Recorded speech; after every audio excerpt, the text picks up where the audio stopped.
Welcome back, everyone, to another jikGeek in the week. Yeah, it's going to be a big one tonight. How's it going? Let me know what you're up to in the chat on a Sunday. I haven't done one of these on a Sunday for a while, actually. So, yeah, always good to get a jikGeek in the week in. We've been doing a lot of streaming this bank holiday weekend, and lots to talk about. We've got Guardians of the Galaxy leaks to go over. Can't wait to discuss those. Haven't read any of them. So looking forward to getting into those. If you don't want to be spoiled about the movie, I'm not really bothered. But if you are, then if you're watching back in when this goes onto the channel, feel free to skip ahead maybe 15-20 minutes. The parts of the podcast will be separated, so you'll have no trouble navigating to the next discussion point.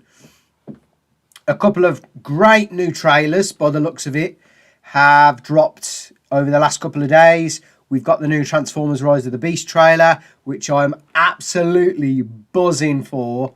And we've got the new Flash trailer. Now, very impressed with both of those first trailers.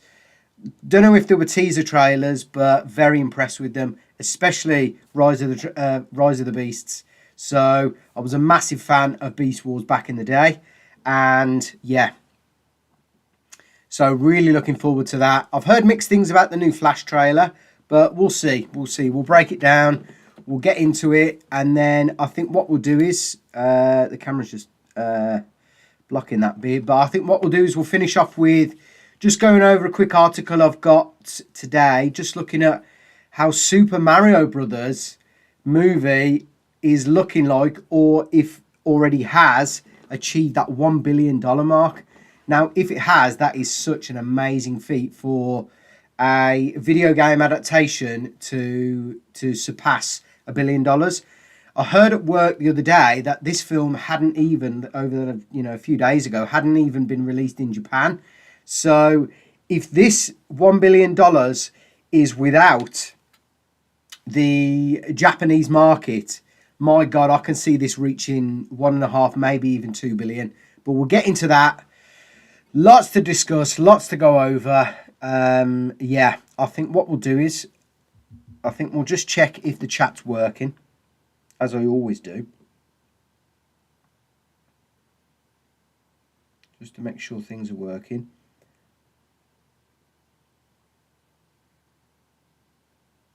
Let's just bear with me. Check if the chat's working. Certainly is. Right. Coming in loud and clear. If you're joining us in the chat, it's great to have you with us. If you're joining us after the podcast goes live, thanks for tuning in. Hope you enjoy tonight's jikGeek in the week. Right then. We've been testing out a new way to live stream as well. I've been using it through YouTube Studio and OBS. Usually I just go directly through OBS. So let's see if this way makes any difference. It did yesterday on the Final Fantasy X No Sphere Grid stream. It did earlier on the Final Fantasy X No Sphere Grid stream. So yeah, let's see if we get any more concurrent viewers. Let's see. Anyway, so spoiler warning. For anyone not wanting to be spoilt with Guardians of the Galaxy Volume 3 leaks, either look away now or, yeah, I've just noticed we've had someone drop into the chat. So just a heads up, we're going to be going over the Guardians of the Galaxy Volume 3 leaks now. Then we'll move on to the trailers, and then we'll finish off with the Super Mario Brothers. So if you don't want to be spoiled, I don't know what's in there. I know it's just a Reddit leaks, but we're going to go into it. I'm not really arsed. I'm going to be watching Guardians of the Galaxy in the cinema when it drops, probably about a week or so. Yeah, but not really that bothered. I think I'm just so kind of sick of mediocre Marvel at the minute. I'm not really expecting much, and I think if it doesn't if this movie doesn't work, if it's not a blast, if Guardians of the Galaxy Volume 3 is not a success, then Marvel can kiss goodbye to Phase 5 and 6. Marvel's over, MCU is over. They might as well restart, cut ties, and try and establish a new strategy, I think. Yeah, okay, let's get into them.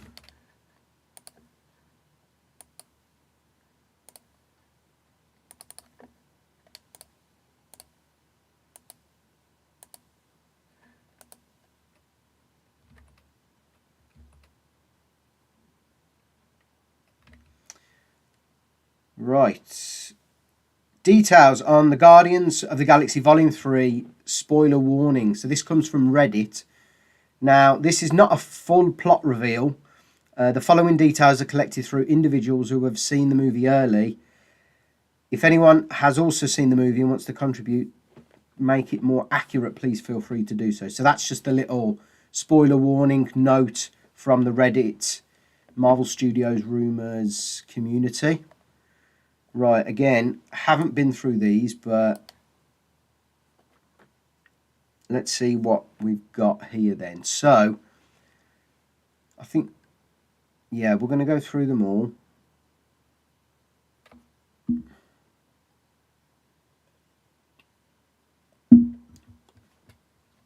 Yes, it is true, no Guardian of the Galaxy member dies.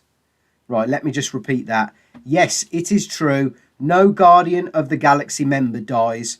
Drax ends up taking care of his kids. Drax ends up taking care of the kids rescued from High Evolutionary Base. Gamora ends up with the Ravagers. Nebula ends up as new leader of Nowhere. Peter returns to Earth to reunite with his grandfather. Mantis ends up in a journey where she has to find out what she truly wants in life. I mean, that's a bit disappointing if I'm honest. There's no mention there though of Rocket Raccoon and Groot, so I'm unsure what happens to those two. Let's move on though. New Guardians of the Galaxy team. This was a revelation in the first post-credit scene. Rocket as the leader, Groot, Kraglin, Adam, I'm guessing that's Adam Warlock, Philo Vel, and Blurp, I'm guessing their new characters, are all in this new team. That doesn't seem like it's comic book canon. I could be wrong though. Let me know in the comments if you know if that's comic book canon. The second post-credit scene was between Peter and his grandfather. Okay, so he's gone back to Earth. He's gone back to his family roots. Kraglin has a vision where Yondu makes a brief cameo. That's cool. That's nice to see Yondu back for Volume 3. The ending text of the movie says, the legendary Star-Lord will return. And that's good. I mean, I do like that Chris Pratt's Star-Lord isn't killed off, doesn't die. I thought Drax was going to die, but he clearly doesn't. It's a bit I'm a bit unsure about what's happening with Gamora and Star-Lord. So I thought they would get together, but clearly they don't. Clearly they're too much has happened between them. What's the next one?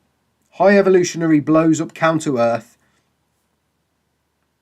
High Evolutionary blows up Counter-Earth and Adam failed to save Aisha.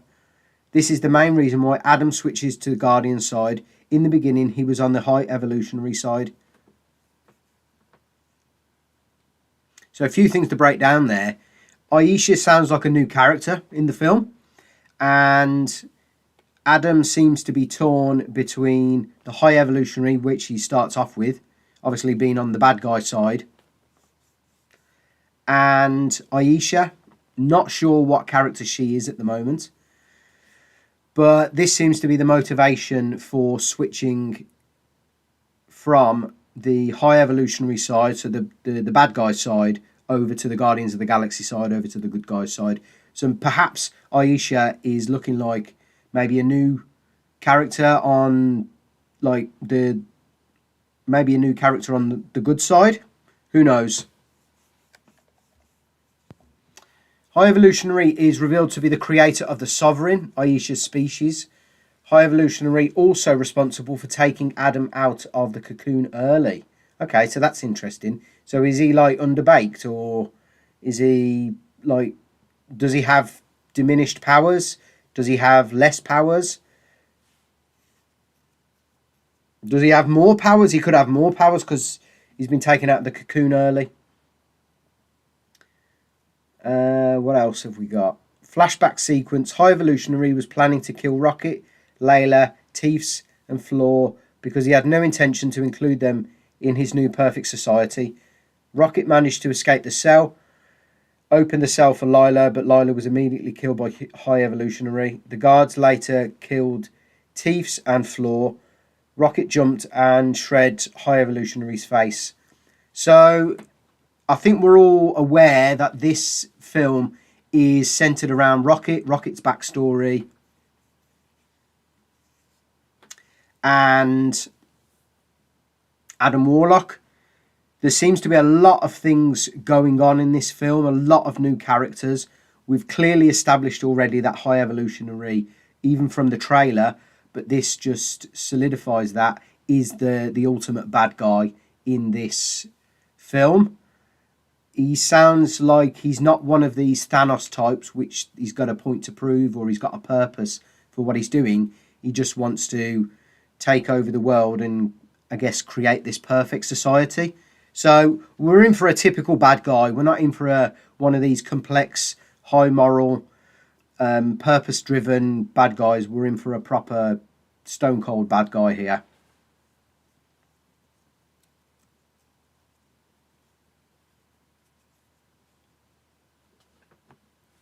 Lamshank was apparently voiced by James Gunn. Okay, so he's shoehorning himself into the film. We've seen that a lot recently with Taika Waititi. I mean, James Gunn in this one. James Gunn's, I think he's also shoehorned his brother into this film as well. I think his brother may be Kraglin, from what I'm aware of. And another new character, Phyla Vel, throughout the movie was not directly called as Phyla Vel or Phyla or something similar to that. Okay. Tara Strong played as Mainframe, so again, another new character, another name for us to remember. I mean, we've already got 6 main characters. You know, you could argue even bring in maybe Kraglin into this, and High Evolutionary, that's 8 characters. Adam Warlock, that's 9 characters. Maybe this Aisha, that's 10 characters we've got to remember already. And yet they're already bumping that cast up with another half a dozen characters that probably don't mean much. So there's a lot to cram into this film, and I can already see some negative points around that. So Blurp was just a pet belonging to a random Ravager. Adam Warlock took Blurp with him after the Ravager was killed. Okay, so that's where it finishes. I mean, not much to break down. We do have a link to the plot leak of the movie. I think what we'll do, we'll see about that as well.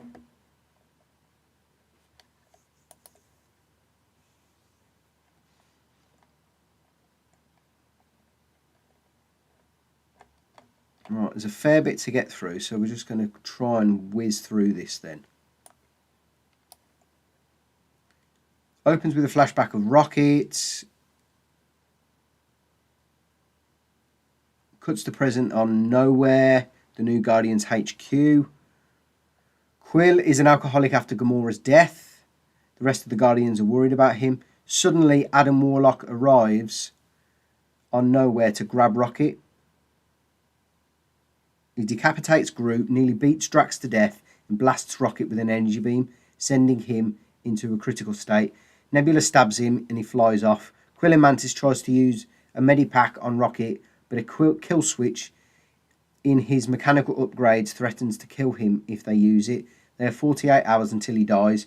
They figure out what corporation the technology used on Rocket and go to their headquarters, leaving Kraglin and Cosmo behind to guard Nowhere. Sounds like an exciting start.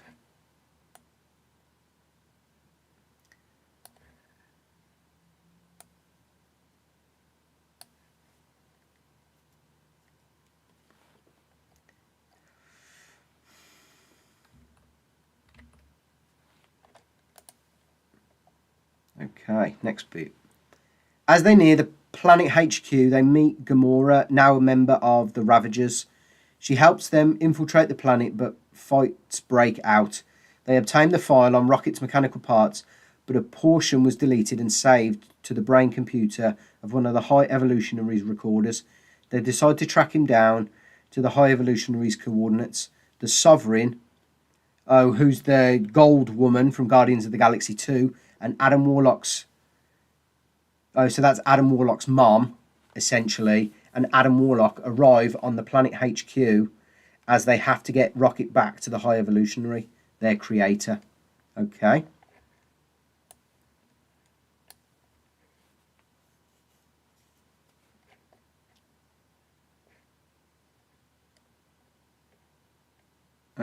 Okay. Throughout the story, we get flashbacks showing Baby Rocket being experimented on and developed by the High Evolutionary. The HE wants to create a utopia of anthropomorphic animals by shoving them in chambers that fast forward them through millions of years of controlled programmed evolution in seconds. Baby Rocket's cellmates are an otter with mechanical arms, who's Lila, a walrus with tyres for feet and mechanically pried open eyes, teeths, and a bunny with robot spider legs and a mechanically caged mouth, Floor.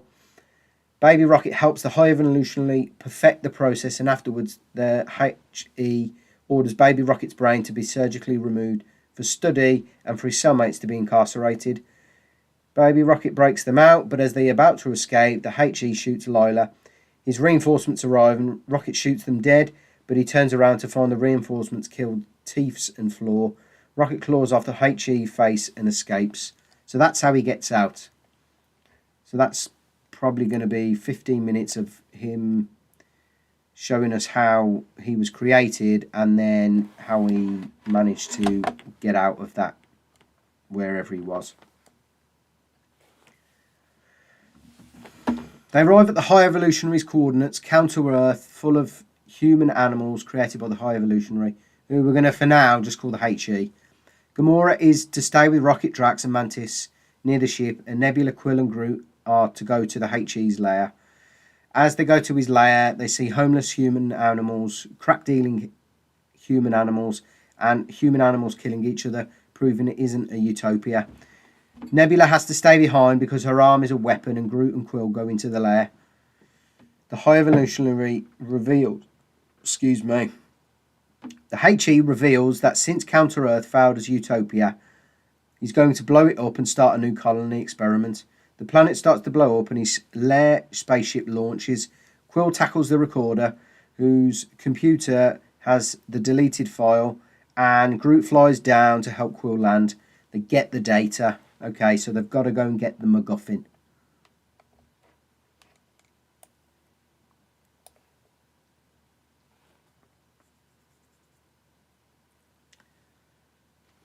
Meanwhile, one of the High Evolutionary's war pigs is sent to the Guardian ship to grab Rocket. Adam Warlock also arrives and fights the war pig because he needs to be the one to get Rocket. I mean, we still don't know why he's the one that needs to get Rocket.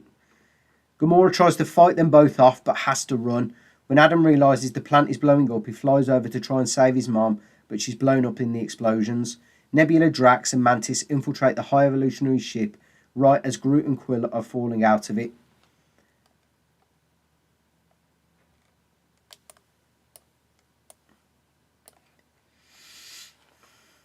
Quill, Groot and Gamora use the deleted file to fix Rocket's mechanics, but he flatlines. He sees Lila, Teefs and Floor in the afterlife, but he's told he's still needed here, and now Quill resurrects him.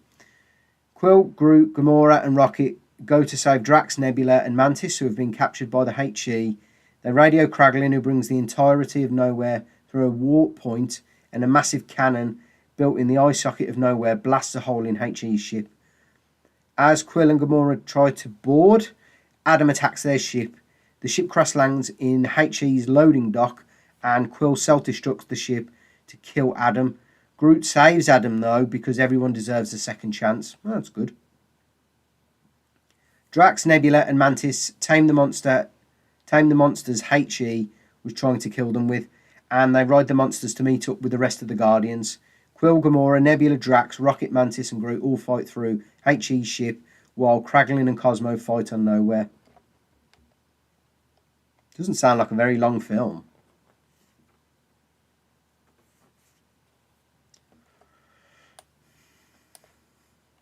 I mean, that wormhole thing, what did they say here?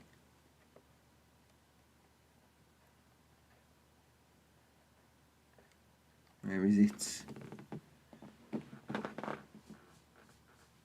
So they've radioed Kraglin, who brings the entirety of Nowhere through a warp point. I mean, that just sounds like a bit of a bullshit excuse just to get them there quickly.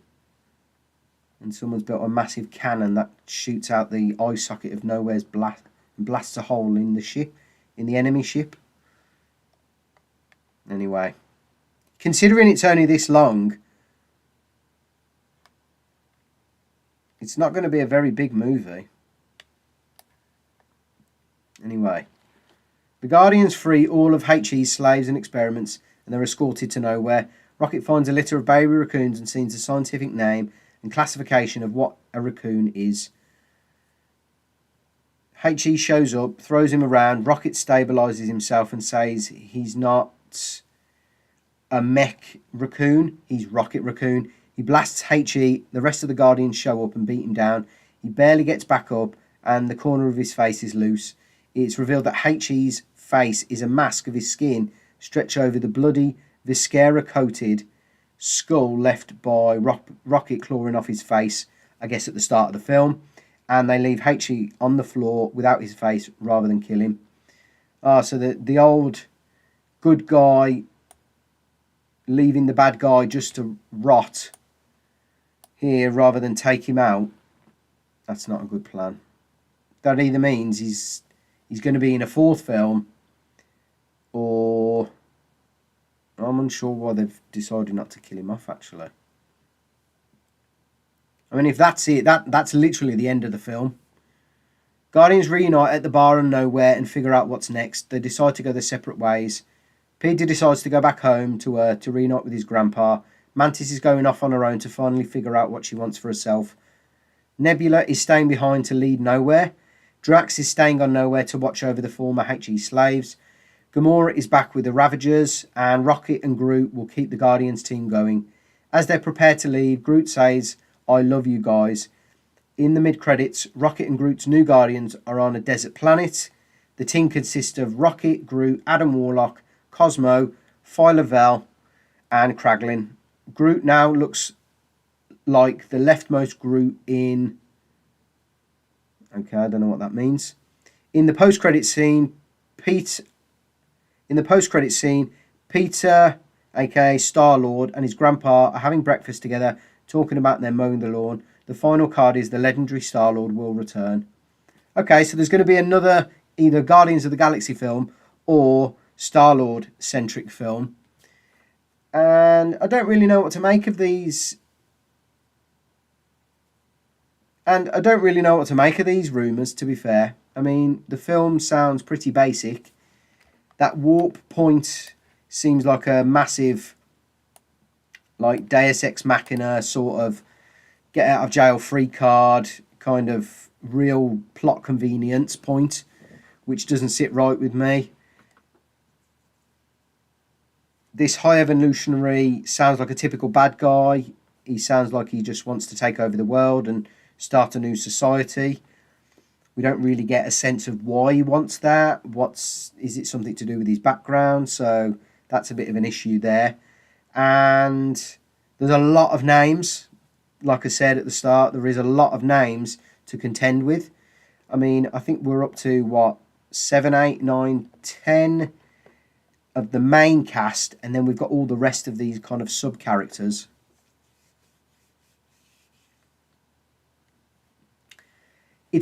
I'm a bit unsure as well about how Adam Warlock ties into this. It seems like he's been shoehorned in here. And if Adam Warlock is as strong as he is in this film as he is in the comic books, why on earth is he basically serving the High Evolutionary? unless the High Evolutionary is some mad villain. I mean, I'm not up to speed with my Marvel villain sub-tier villains here. My, sub-tier villain knowledge is pretty low, as is most. So I'm unsure why he's serving the High Evolutionary, because in the comics, Adam Warlock is a super ultra powered he's a super ultra powered hero. He's a super ultra powered guy with some serious abilities, and he's the one that actually defeats Thanos in the comic books. So it seems like a bit of a cop-out in this film that they're having him basically serve the High Evolutionary. It seems like he's shoehorned in. It doesn't sound like he needed to be part of this film. It just sounds like it's something to just bring him into the MCU. And for me, that's another red flag.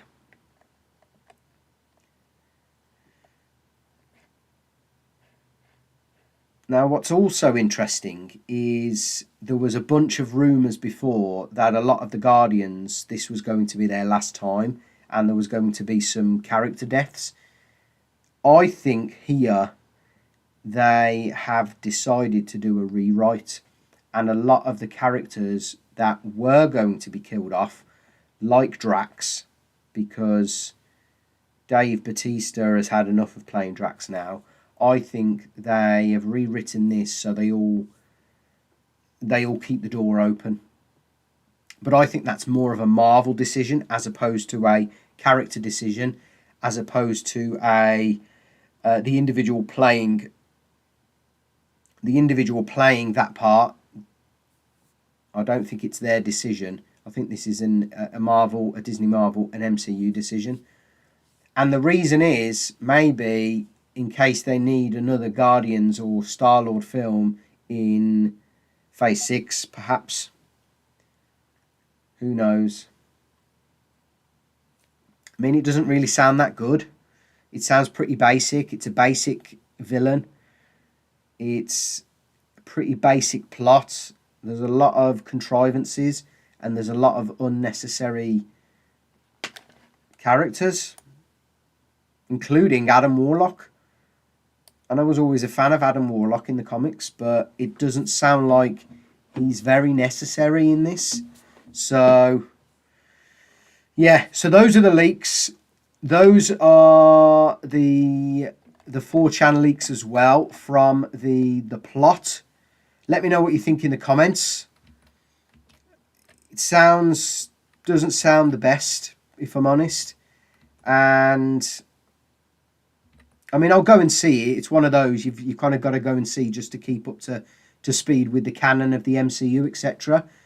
It doesn't sound as well. I guess another point is it doesn't sound like it ties in massively with Phase 5. There's no mention of Kang. There's no mention of the Avengers. There's no mention of any of the other kind of events that have been taken on. I know this is a long way away, but it's another film that seems to be very disjointed from the whole multiverse, Kang, Avengers plot lines. I know they did that very well in Phase 1, 2 and 3 when they brought all of these stories together. This, though, sounds very disjointed from the main plot. And that, considering what we've already had with Phase 4 and the start of Phase 5 with Ant-Man, that's probably a good thing to separate them. But considering there is literally no link with this film to any other Phase 4 or 5 films so far, is another red flag for me. So I don't really know what to make of this. It's obviously we're going to go and see it. Obviously we'll maybe do a quick review. If it's really mega bad, then we will definitely do a review on the channel. If it's subpar and it's just a bit meh, I might consider not doing a review. But if it's really good as well, I think on the flip side, then we'll definitely be doing a review. From what I've heard, mixed things. A lot of the press, a lot of the scoopers, and a lot of celebrities and a lot of like people tied with Marvel have all said that this is a good film, a great film. I think I read the other day, IGN gave Ant-Man and the Wasp a 7 out of 10, and they're giving this an 8 out of 10. So, although it's an improvement, or what sounds like an improvement from Ant-Man and the Wasp, considering how bad Ant-Man and the Wasp Quantumania was, it kind of perches this at a just slightly higher level. So, not expecting much. Let me know your thoughts in the comments, though, what you're expecting, because I'd love to hear from you. I think with that said, yeah, if you've joined us in the chat while we've been doing this, by the way, apologies if you didn't want to be spoiled for the plot leaks, but we've been through them, so we're safe for now. Anyway, I think what we'll do is I'm just going to get the headphones on, and then I think we'll react to the new Rise of the Beast trailer. Absolutely buzzing to look at this. I mean, the first trailer was seriously badass. Seriously, Optimus Primal, they have done him justice. Peter Cullen returning for Optimus Prime as well looks seriously good. And I've also heard that this trailer is just as good.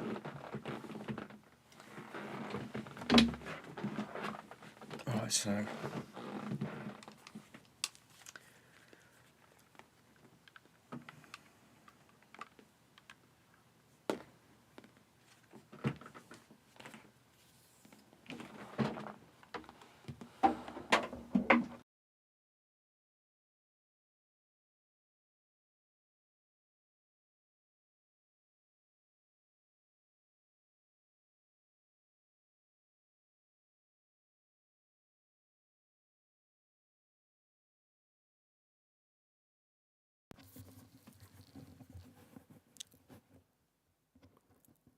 okay, hopefully you can hear me still.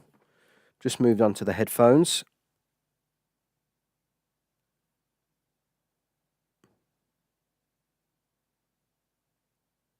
Just going to make sure that we are set up accordingly with the headphones on. Yep, that's coming in loud and clear. Lovely. Okay. Let's just make sure that this is... Okay. Camera's not taking much. Great to see we got some in the chat. It's brilliant. How's it going? Let me know what you're up to on Sunday. Thanks for joining us on JGITW in the week. We try and do one of these every week. Just breaking down the latest in pop culture, geek, DC, Marvel, Final Fantasy, Game of Thrones, A Song of Ice and Fire, Transformers, bit of everything really on JGITW in the week. Try and cover a bit of everything. So, absolutely buzzing for this, seriously. Transformers Rise of the Beasts official trailer. Let's go.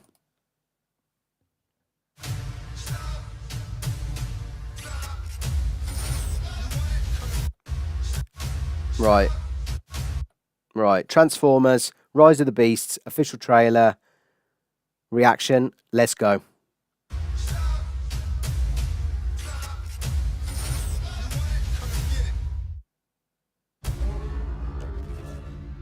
Optimus Primal looks so good.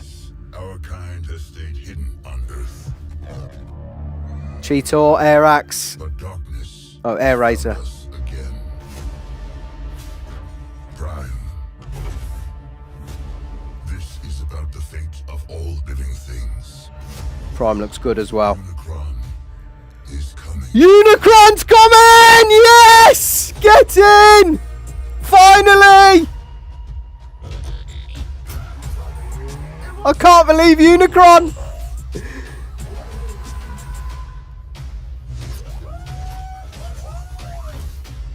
Back up! Oh, I thought we were boys. You want it? Come and get it. You brought a human here. Oh dear. Nobody. I ain't even seen nothing. I ain't seen anything right now.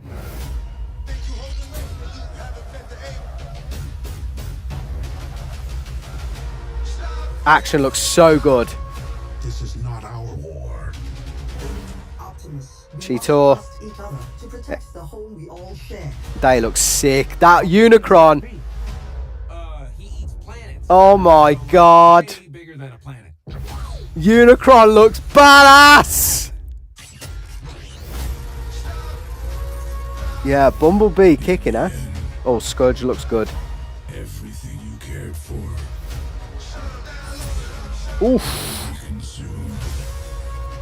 Maybe there's another way to save our home. You've never Oh yes, the big team up. let them come. Yes. What? Unicron looks sick.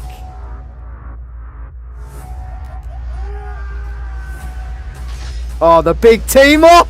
Yes. This looks so good.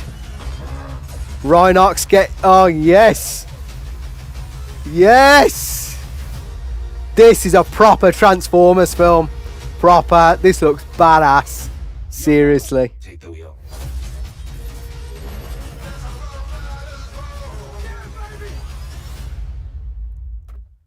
Get in. Honestly, I am pumped for that. That looks amazing. That looks seriously good. Seriously good. Buzzing for that. Woo, that was a lot to take in. Unicron, Primals, Peter Cullen, Scrooge. Is it Scourge? Scrooge, Scourge. Scourge looking badass as well, to be fair.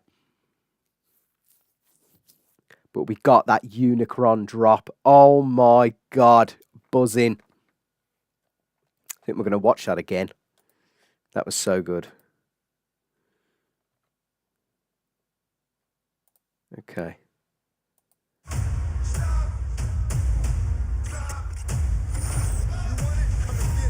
I love the fact. Let's try and get it on. I love that sort of shot when the big team up, Primal, Rhinox, Optimus Prime looking badass.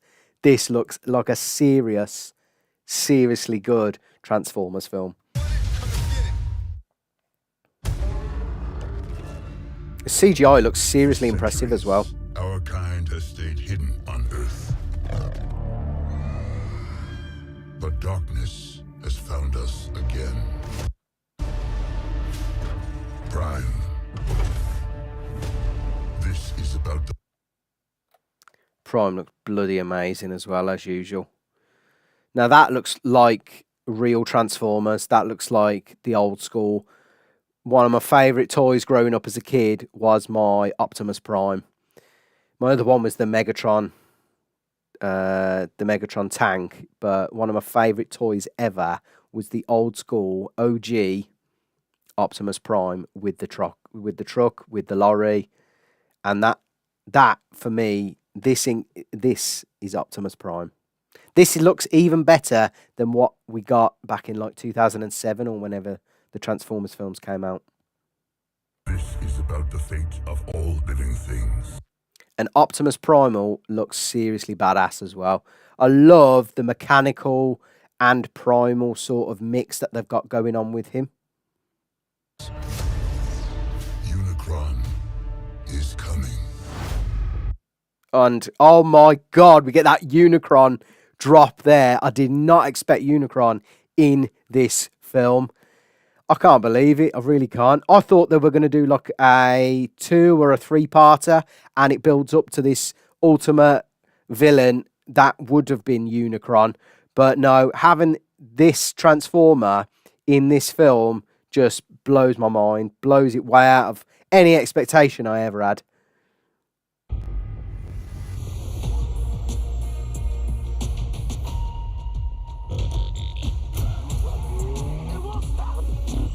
Now he seems quite cool, the new Sam Witwicky.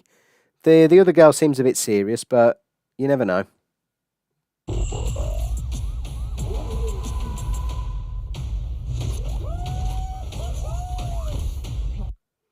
And I think that's Pete Davidson. Yeah.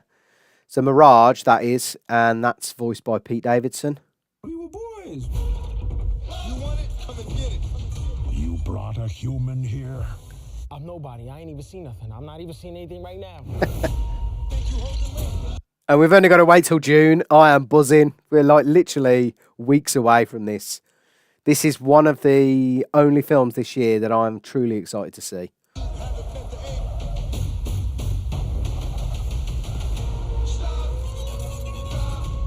This is not our war. I mean, who have we got here? We've got Scourge. We've got Battle Trap. I think we saw that one on the left in the first Transformers film. And then this might be on the right, something like maybe Nightbird. Well, it's either got to be Nightbird, Transit, or Freezer, because they're the other three. Optimus. And Cheetor looks sick. It looks seriously good. Again, the mech / primal beast look. They have done the beast, like the Beast Wars adaptations perfectly in my eyes. We must trust each other. I mean, look at that. Look at that. Mech and primal together, it just looks so cool. To protect the home we all share. How big can this guy be? He eats planets. So, like, way bigger than a planet. Got to have Bumblebee as well in the battle mode. Looking sick as usual. So this is a follow-on from the Bumblebee film that we got with Haley Steinfeld a few years ago. And I actually thought that was a really good film. I thought that was one of the best Transformers films we've got in a while. So to have that follow-on with this and introduce the Beast Wars Transformers as well and introduce Unicron, oh my God, I couldn't ask for any more. I just hope it's good.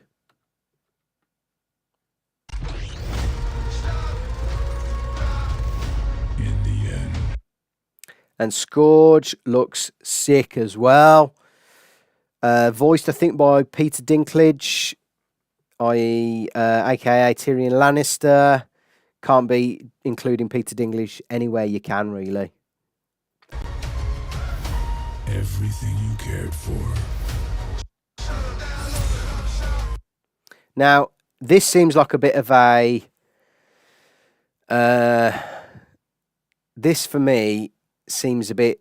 not fake, but this seems like it's done on purpose to indicate that Bumblebee's going to die when I doubt it. I doubt he will. Will be consumed. Maybe there's another way. I just want to go back to that, what he says there. Will be consumed. You cared for. In the end. Everything you cared for. Will be consumed. So that almost sounds like Scourge sounds a bit like what Steppenwolf did in Zack Snyder's Justice League. His home world may have been destroyed by Unicron, and now he's having to find other planets or specific planets maybe, or energy to help Unicron survive or do something with that energy. So what I'm liking is, and what I've heard of, that is like the similar premise to Scourge in this film. And that's good because ultimately, yes, he's then the bad guy of the film, but he serves a greater purpose. He's got a greater purpose. He's got a reason why he's doing the things. Sounds like a bit like Silver Surfer as well, which was always a great story. Maybe there's another way to save our home. You've never faced anything. The visuals look unbelievable. Not really feeling the grey sky in the background, but absolutely digging all of the Transformers, especially Optimus Prime, but even more so the Predacons. Like this. Let them come. And that, for me, that shot right there, that quote is the quote, going to be the quote of this film. That is Peter Cullen, Optimus Prime through and through. And look at that for a shot. Oh my God. Unicron looks seriously badass.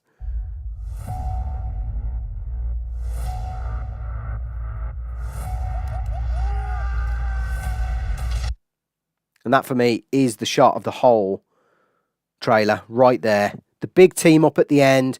The good guys versus the bad guys. Autobots versus the Decepticons. It's going to go off. It's going to go off big time.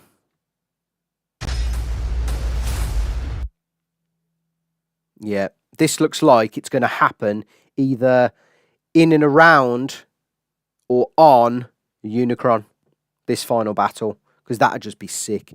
And I imagine Unicron's probably come down, landed, trying to absorb Earth or absorb the energy or something like that, and they're having the big battle on here. Now, I hope it's not contrived, what we got in Transformers The Last Night. I hope there's like just serious one-on-ones and team-ups and stuff like that. And I just hope for a good story.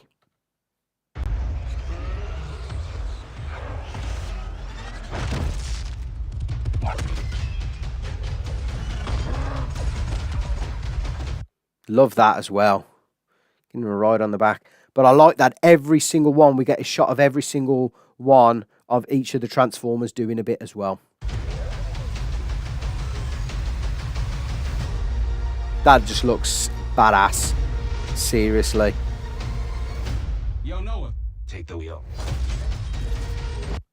And that's a cool concept as well, giving like the humans the ability to use some sort of Transformer technology. And then we get that sick final shot from Bumblebee. Yes, June the 9th. Buzzing. Absolutely buzzing for that. That looks amazing. Seriously. Really hope the visuals are going to look good. The Transformers are going to look good. The voice acting is going to be on point. I just hope the story's on point. Right. What's next? Whew. Really enjoyed that. Really did.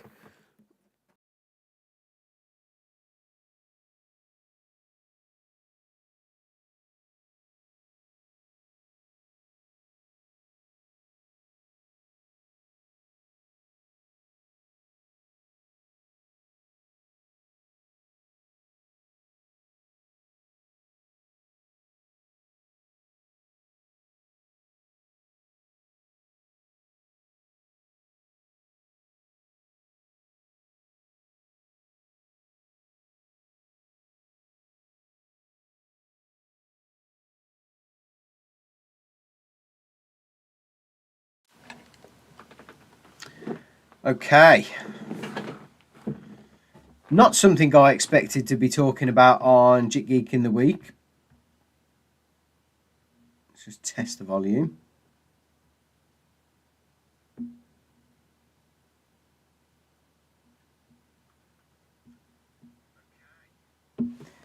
Yeah, not something I expected to be talking about on jikGeek in the week. The Super Mario Brothers movie warps to $1 billion at the global box office. Super Mario is the first movie of 2023 to hit the 1 billion mark and only the 10th animated film in history to achieve this feat. I mean, I've heard that it's a really good film for families, for children. It's a really strong adaptation of the Mario games as well. And it does every single character justice in the end, at least anyway. There's no identity politics. There's none of that crap. It's just good old-fashioned storytelling, and the adaptation is extremely true to the games. I mean, what more could you ask for, really? You know, Mario looks like Mario. All the other characters look like what they do. Bowser looks seriously good. They've brought Donkey Kong in. I've read about how he gets to the world, but that doesn't really bother me. Because I'm not a big fan of Mario, but I don't even think that's explored in the game. I just think he just starts there. So what more can you actually ask for with this, really?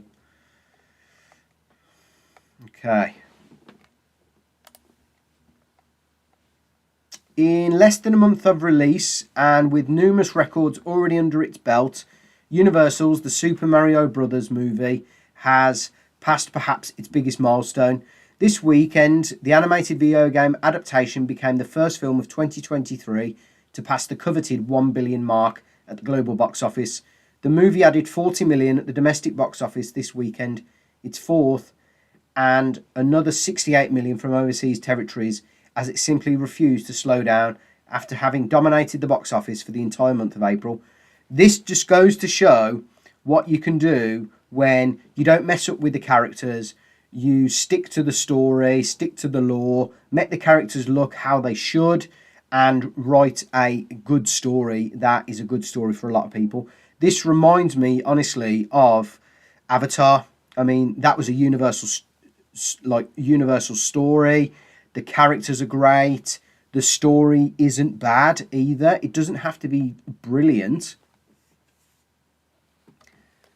to reach, like, you know, $1 billion these days. I mean, look at other movies like Spider-Man No Way Home. The story wasn't out of this world, but they just did a really good job at the film.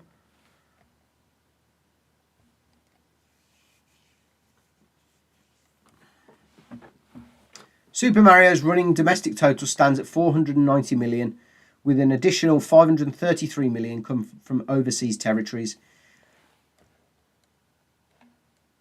This takes its running goal haul to just over 1 billion. Super Mario is now the third Illumination title to pass the milestone, after Despicable 3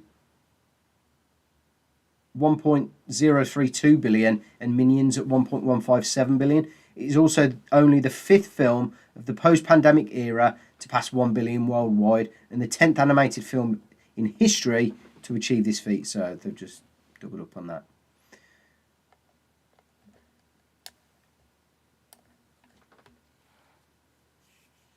The film broke several records on its way to this milestone. It's the highest grossing video game adaptation ever, the biggest movie of 2023 at the global box office, and the second biggest movie in the history of Universal at the domestic box office, behind only Jurassic World, 653 million. It's also just pacing slightly behind the mega hit Incredibles 2, which remains the biggest animated title of all time domestically, with 608 million. Super Mario is now the second biggest animated title ever at the domestic box office, having overtaken Frozen 2 and Finding Dory. Bloody hell, so it's smashing loads of records.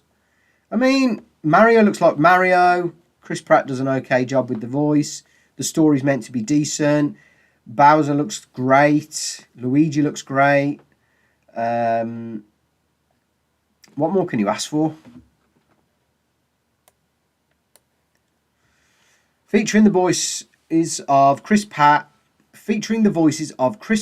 and Charlie Day as the Plumber Brothers Mario and Luigi, Super Mario isn't the first time that Hollywood has tried to adapt the popular video game into a movie. An ill-fated live-action film titled Super Mario Bros. Starring Bob Hoskins and John Leguizamo and Dennis Hopper as the villain tanked under 30 million at the domestic box office in 1993. I remember that like it was yesterday. It was very poorly done. You could only really get success with this if it's done like in an animation, I think.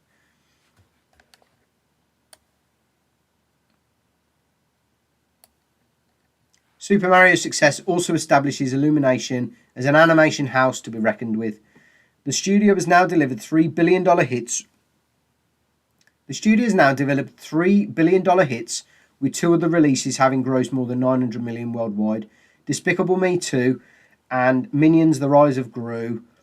Its success is also a reminder that children remain an unserved demographic. One of the major complaints in the weeks leading up to the release of Super Mario was that the studio haven't released a kids movie since December's Puss in Boots: The Last Wish, which quietly ended up grossing $500 million worldwide. Bloody hell. See, massive market for the kids.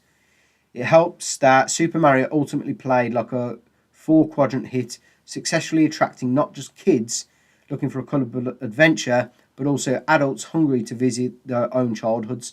This also came out during holidays, I think, in and around the Easter time, so they smashed it there with the release. And like I said, they got it right with the characters, they got it right with the world building, the villain, the supporting characters, and them characters, just like they did in Sonic, look like the ones from the video games.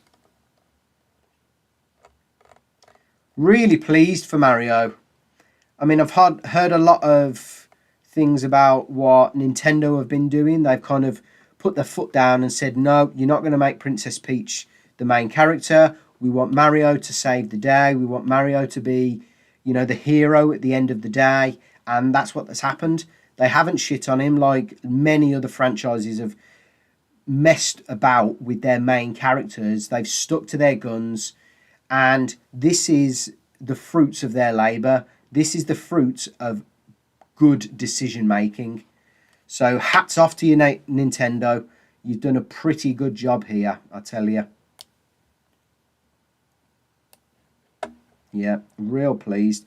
It'd be interesting to see how much money they make in Japan as well, because, well, obviously Nintendo being a Japanese company, Super Mario is absolutely mega over there. So really, really looking forward to seeing that. I mean, if it grosses 2 billion, or if it gets anywhere near close to that, maybe we do another article review.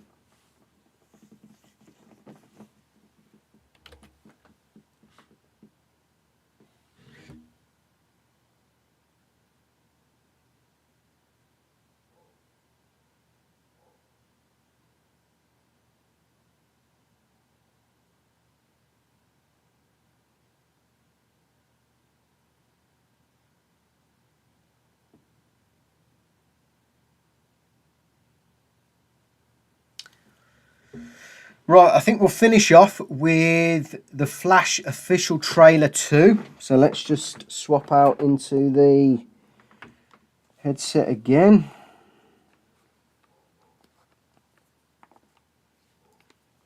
Usually we only have one trailer to go through.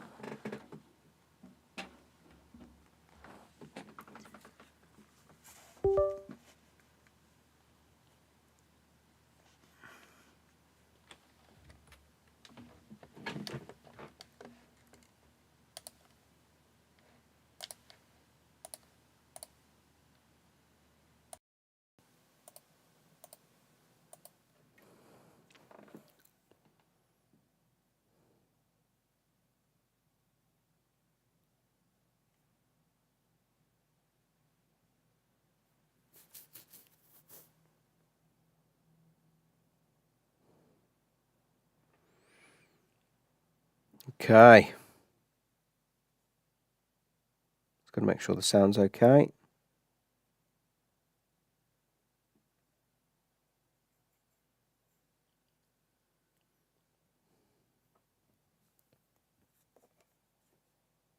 Okay. Perfect. Looking good. Let's get the trailer up. So, The Flash official trailer 2 reaction. Let's go.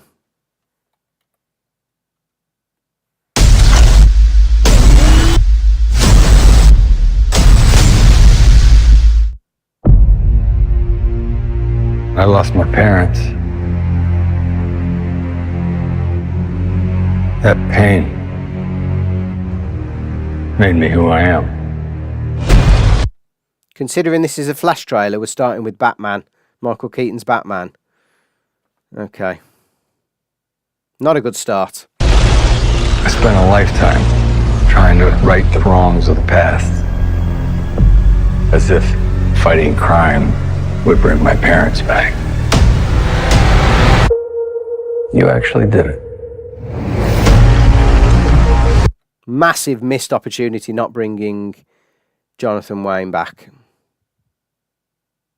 Massively missed opportunity not including him in this film. I can't imagine what you've been through. I love you, Monkey. You lost both parents in one day. I do like the Flash suit though. It looks pretty good. I mean, it looks a lot better than the CW show.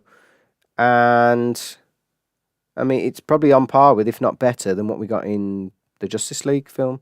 Barry! Call 911 now! I went back in time to save my parents. But instead, I completely broke the universe. If you went back and changed the past, this world must die. Oh, yes, Zod. I loved Zod. Not many people like Zod from the Man of Steel films, but I absolutely loved him. I thought he was an incredible villain, especially at the start when we got to see on Krypton. Loved all that.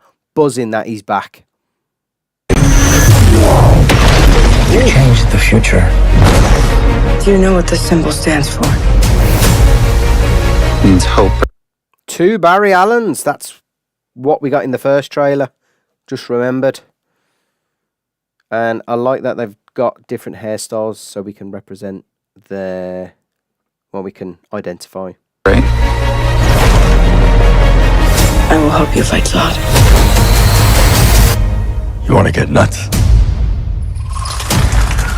Let's get nuts. He said the line again! Whoa, that CGI looks bad. That looks really unfinished. I mean, it's a cool shot, but it looks a bit unfinished, if I'm honest. That looks really... and that Flash suit on the right looks like a combination between Batman and the Flash.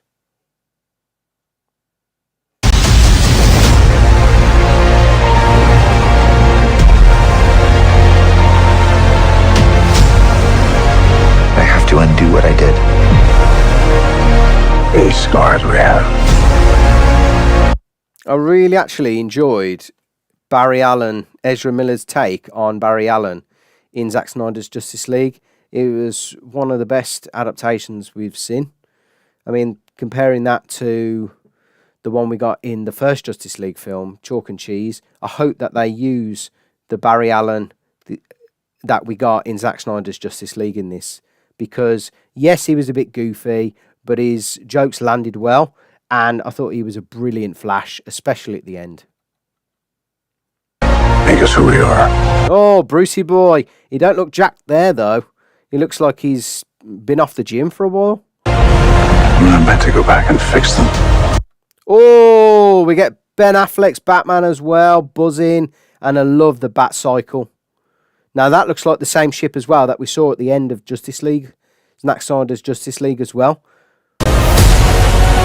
Don't let your tragedy define you. What did you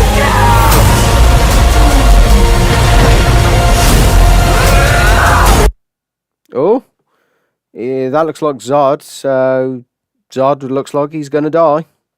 Again.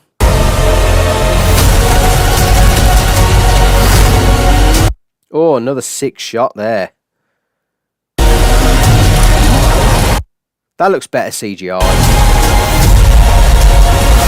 No matter what we That looks sick as well from Batman. do, we're not going to be able to fix this. No! Nobody dies! Again, though, that didn't look very good, that scene.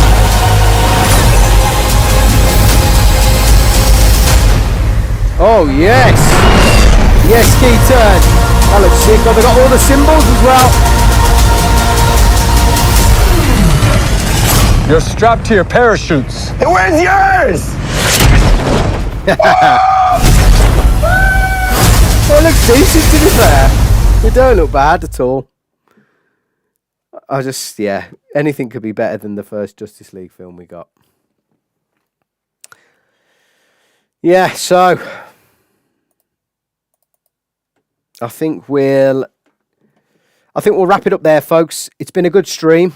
Enjoyed the content. Been through Guardians of the Galaxy Volume 3 leaks. Went through the new Transformers Rise of the Beast trailer. That looks absolutely effing unbelievable. That looks seriously so good. Just talked about Super Mario Brother film breaking $1 billion. Knew it would. Meant to be a really good film. And it's still got the overseas market in Japan, I think, to go through. So let's see what happens there. I'm thinking 1.5, maybe 2 billion. And then we've just we've just reacted to the second Flash movie trailer. And got to admit, it doesn't look bad, considering all the hype around it's the best DC film. I don't think it's going to be. A lot of the CGI looks slightly underdone, and it looks rushed. But the fact that we've got Zod coming back, the fact that we've got Michael Keaton coming back, and the fact that we've got Ben Affleck coming back are 3 reasons why to go and see that film. Considering none of those, though, are Barry Allen or Ezra Miller, yeah, that just goes to show that Flash is not a strong character, and Ezra Miller is not a fan favourite, really. So, been through a lot in JGITW in the week this week. Hope you've enjoyed it. If you've joined us in the chat, thanks for tuning in. This will be going up on the channel as soon as possible, likely today, if I can get it up onto the channel today. And the timestamps will be in the description as well. So if you want to check out them leaks, if you don't, and you just want to check out the trailer reactions, they'll be on there. Thanks a lot for joining us. See you on the next one next week. Take care. Bye for now.